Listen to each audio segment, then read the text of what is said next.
तो एक साथ सबको न्याय व्यवस्था के खिलाफ बड़ी तेजी से साख में कमी हो रही है और देश अब भरोसा नहीं कर रहा है। ये प्रोवर्ब बन गया है कि साहब भगवान न करे किसी को कभी अदालत जाना पड़े। जैसे लोग कहते हैं ना कि ना पुलिस के पास जाना पड़े और ना ही अस्पताल जाना पड़े, इसी तरह से कहते हैं ना अदालत जाना पड़े। ये तीनों महकमों ने ये स्थिति बना दी है और अगर इन तीनों महकमों को कोई देश में अगर कोई ऐसी स्थिति बन जाए तो भगवान न करे वो स्थिति हालात बनते जा रहे हैं।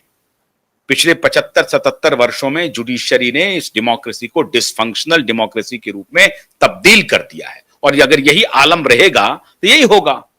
अरे कितने एक साल के अंदर में पीएमएलए कोर्ट बना, कितने को सजा मिली? किसी को नहीं। ऐसा नहीं हो रहा है। सुनो क्या अरे हो क्या रहा है नीलेश जी, आपके 15 वकील को सजा मिल गई, हम माफी मांगो। अरे बिना सुनवाई के।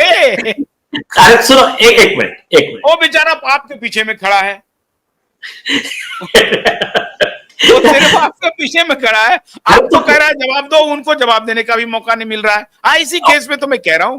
अब ठीक है ना, ये अन्याय हो गया। लेकिन हाँ एक बात है, आपने जो वर्ड बोला ना, सुनो मैं आपको बताता हूं। अन्याय हो गया तो कौन देगा इसका जवाब? हाँ कोर्ट ही देगा ना। सुनो आपके फेवर का एक जजमेंट देता हूं मैं। अभी आपने जो वर्ड बोला उसके ऊपर एक जजमेंट देता हूं आपके फेवर का। झारखंड में क्या हुआ, झारखंड हाई कोर्ट ने लालू यादव के केस के मामले में, एक ही मामले में कुछ आरोपी को अलग ऑर्डर दिया और कुछ आरोपी को अलग ऑर्डर दिया, अपने जैसा ही केस। तो मैटर सुप्रीम कोर्ट गया, 2017 का जजमेंट है। सुप्रीम कोर्ट ने बोला कि ऐसा जो एक ही मैटर में अलग अलग ऑर्डर देने वाले जजेस जो है ना, ये लोगों का न्यायपालिका से विश्वास उठाने का काम कर रहे हैं।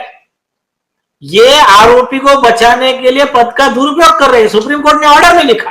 तो ऐसे जो भी गलत कर रहे हैं उनके ऊपर में कार्रवाई का प्रावधान है। मैं तो कहता हूं, मेरे हिसाब से जो मेरा सोच है रिफॉर्म का, लोगों में अवेयरनेस आए। क्या हुआ, मैं आपको एक किस्सा बताता हूं। एक केस चल रहा था कोर्ट में। कहां पर? सुप्रीम कोर्ट में। 40 वकील थे। बोले साहब ये माय लॉर्ड वगैरह बोलना बंद करो, ये आप कोई भगवान नहीं हो, हमारे धर्म की भावना आहत होती है, माय लॉर्ड लॉर्डशिप हम आपको नहीं बोल सकते, आप उसमें ऑर्डर करो। तो शुरू में कोर्ट ने ट्राई किया कि बाबा इनको थोड़ा सा हड़का दे, तो अरे क्या पिटीशन डालिए, ये कर लिए। अब उसमें से कुछ वकील डर भी गए, लेकिन कुछ वकील ऐसे थे, वो बोले देखो आप हमको जेल में मत भेज दो, लेकिन हम आपको माय लॉर्ड नहीं बोलेंगे। तो सुप्रीम कोर्ट ने उस समय देखा कि नहीं बाबा ये लोग ऐसे फर्म है, और फिर सुप्रीम कोर्ट ने बोला कि नहीं, लेकिन एक बात बताओ, हमने कब बोला आपको कि आप हमको माय लॉर्ड बोलो? आप खुद ही बोलते हो। आप हमको सर बोलो, आप हमको योर ऑनर बोलो, कुछ भी रिस्पेक्टफुल वर्ड बोलो। तो ऐसा करके फिर बाद में बार काउंसिल ने अमेंड किया और माय लॉर्ड वर्ड नहीं बोलने का करके रूल बनाया। तो ये क्या होता है मालूम है क्या? पहली चीज, गुलामों की जमात ज्यादा है हमारे देश में। हाँ, कपिल सिब्बल जैसे लोग, your lordship your lordship your lordship. अरे एक बार का किस्सा बताता मैं आपको। सुप्रीम कोर्ट का बेंच चल रहा था, तो कौन सा मालूम है क्या इसका, वो LGBTQ वाला अपना जस्टिस चंद्रचूड़ का। उसमें एक पर्सन ने अर्जी लगाई कि चंद्रचूड़ साहब आप इस बेंच में नहीं बैठ सकते हो, आप खुद ही जो है ना इस मामले में आप कई स्पीच दे चुके हो, आपका इस बारे में एक ऐसा व्यू है, तो आप इस बेंच में नहीं बैठ सकते हो। तो उसके ऊपर में अभी आप गौर करो, कोई भी जज कोई बेंच पे बैठ सकता नहीं बैठ सकता, इसका अर्जी लगता है तो उस पर हियरिंग होगा ना, ऑर्डर होगा ना। तो उसके ऊपर कुछ हियरिंग आने से पहले ये जो 2-4 बड़े बड़े चापलूस वकील, सरकारी वकील क्या बोलते हैं, no my lord we are against this, ये अर्जी पे हमारा ऑब्जेक्शन है। अरे तो सुना क्या, उसने क्या बोला है? तो मतलब ये जो चापलूसी की लेवल है ना, तो ये तो इसके ऊपर हमारे जो द गॉड पार्टिकल करके एक ये लिखा है उन्होंने, क्या अपने चीफ जस्टिस ऑफ इंडिया का एक आर्टिकल है। तो उन्होंने बोला प्रॉब्लम क्या है, बोले वकीलों को, लोगों को, बेचारों को तुम्हारे कोर्ट में काम रहते हैं, तो तुम लोग क्या करते हैं, साफ करते और आपके बकवास जोक भी है उस पर भी हंस देते। तो आपको ईगो मसाज करते रहते, तो आपको कभी कभी फीलिंग होता है कि साला आपको नहीं भगवान है, वो जिसका पुष्पा पुष्पा हाँ movie जैसा कि कभी कभी लगता है आपको नहीं भगवान है। तो बोले आप हाँ उसमें से बाहर आइए, वो माय लॉर्ड के हम्म इसमें से, तो आप उसमें से बाहर आइए। और हम्म जस्टिस लड्डा थे, उन्होंने बोला, justice Lodha, R N Lodha, हम्म उन्होंने बोला कि आप जस्टिस करना चालू करो, हम्म जजमेंट मत लिखो, मतलब ऑर्डर लिखना कम करो और न्याय करना चालू करो। तो यस ये, हाँ, तो ये उन्होंने बोला। और बाद में और एक चीफ जस्टिस सबरवाल जी ने तो एक जोक सुनाया था। क्या जोक सुनाया पता है क्या? वो सब हम्म सारे जजेस के वहां पर एक मीटिंग में, हाँ वो अवेलेबल है। उन्होंने कहा, बोले देखो क्या हुआ, एक आदमी गया मल्टी स्पेशलिटी हॉस्पिटल में, उन्होंने बोला हम्म मुझे आंख का और कान का एक जॉइंट डॉक्टर चाहिए। तो उन्होंने बोला, बोले आंख का और कान का जॉइंट डॉक्टर नहीं होता है, एएनटी होता है, आंख का अलग होता है, इसका अलग होता है, लेकिन तुमको ऐसा चाहिए क्यों?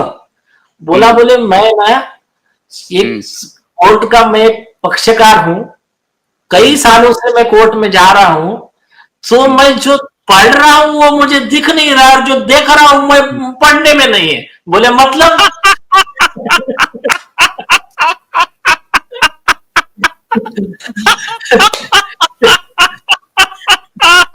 तो आप अब संक्षेप में हम ये कह रहे हैं कि ये जो 15 वकीलों के खिलाफ जो वर्डिक्ट हो गया है, जिसमें ग्रॉस इनजस्टिस हो गया है, तो अब क्या ये जज के खिलाफ कंटेम्प्ट चलेगा, जज के खिलाफ मुकदमा चलेगा कि इन्होंने ग्रॉस इनजस्टिस किया है? एक दिशा के केस में इसको भटकाने के लिए पता नहीं क्या क्या करेंगे।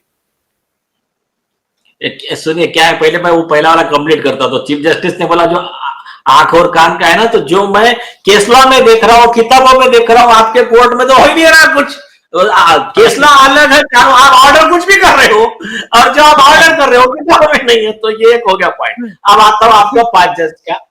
देखो क्या है, 5 जज ने नोटिस दिया है, उसका वो ऑर्डर को हम रिकॉल का और हमारे कॉम्पेंसेशन का, अभी एक तो रेट गया है, दूसरा हमारा, और ये 15 के 15 वकील उसी बेंच के सामने अर्जी लगा रहे हैं, और दूसरा अर्जी लगा रहे कि ये बेंच सुन नहीं सकता है, जिन्होंने ऑर्डर किया इतना गलत प्रामा फैसी बायस दिख रहा है, तो ये जज सुन नहीं सकता है। और आप उनके खिलाफ में जो हमको हमारे पर आने वाला कंटेम्प्ट का और प्रोसिक्यूशन का हम सेपरेट पिटीशन फाइल करेंगे। लेकिन इससे पहले आपको और एक शॉकिंग बताता हूं, आप और एक शॉक हो जाओगे। यही चीफ जस्टिस चंद्रशेखर साहब, ये जनवरी 2024 को एक्टिंग चीफ जस्टिस थे झारखंड हाईकोर्ट के। वहां पर वकीलों के खिलाफ एक कंटेम्प्ट का केस आया, तो इन्होंने एक रिपोर्टेड जजमेंट दिया है, खुद चंद्रशेखर साहब ने लिखा है वो जजमेंट, और ये वाला जजमेंट भी उन्होंने लिखा है अभी का 17 सितंबर का, बंबई का। तो वो वकीलों के जजमेंट में ये जज साहब लिखते हैं, हमारे अति माननीय चंद्रशेखर साहब, कि कोई भी व्यक्ति के खिलाफ अगर कंटेम्प्ट होता है तो उसको सुप्रीम कोर्ट के सहदेव वर्सेस स्टेट के लॉ, केस लॉ के तहत, सुप्रीम कोर्ट के केस लॉ के तहत वो सारे कॉन्स्टिट्यूशनल और सारे अधिकार अवेलेबल है जो किसी आरोपी को क्रिमिनल केस में अवेलेबल होते हैं। उसके खिलाफ कोई भी ट्रायल चलाए बगैर, उसके खिलाफ एविडेंस उसको पूरा मौका दिए बगैर कोई भी कार्रवाई शुरू नहीं की जा सकती है। और प्रिंसिपल ऑफ नेचुरल जस्टिस जो आपने कहा, उसका पूरा पालन होना चाहिए। तो ये केस जो है, जो हाईकोर्ट के सिंगल जज ने इसमें नोटिस निकाला है, वो गलत है, और एडवोकेट के खिलाफ का केस रजिस्टर न करते हुए खारिज करते हैं। और वही जज साहब इधर ऑर्डर लिख रहे हैं कि बिना तुमको सुने, बिना तुमको कोई मौका दिए 15 जज गिल्टी। तो अभी इससे बड़ा भारतीय संविधान के आर्टिकल 14 का वायलेशन क्या रहेगा? इक्वालिटी बिफोर लॉ, कानून के आगे सब समान, कानून की प्रक्रिया सबके आगे लिए समान। तो यह कॉन्स्टिट्यूशन की धज्जियां उड़ाने वाला इससे बड़ा उदाहरण क्या रहेगा? हाँ, ठीक है, ठीक है। तो बहुत बहुत शुक्रिया नीलेश ओझा जी, और हम उम्मीद करते हैं कि माननीय अदालत आज के डिबेट को सुनेंगे। माननीय जजेज, उनको पीड़ा हो सकती है, उनको लग सकता है कि हमारे मन में कोई बायस है, कोई बायस नहीं है। हम सिर्फ ये चाहते हैं कि आपका न्याय होता दिखे और लोगों का भरोसा आप में बरकरार रहे। अगर कहीं गलती होगी तो गुस्सा दिखेगा, नाराजगी दिखेगी, लेकिन उस नाराजगी का सीधा सीधा संबंध इतना ही तक है कि आप न्याय न सिर्फ करें वरन कि न्याय होता हुआ दिखना चाहिए। दिशा सालियान के केस में क्या हो रहा है ये आप सबको दिख रहा है। बहुत बहुत शुक्रिया। नमस्कार।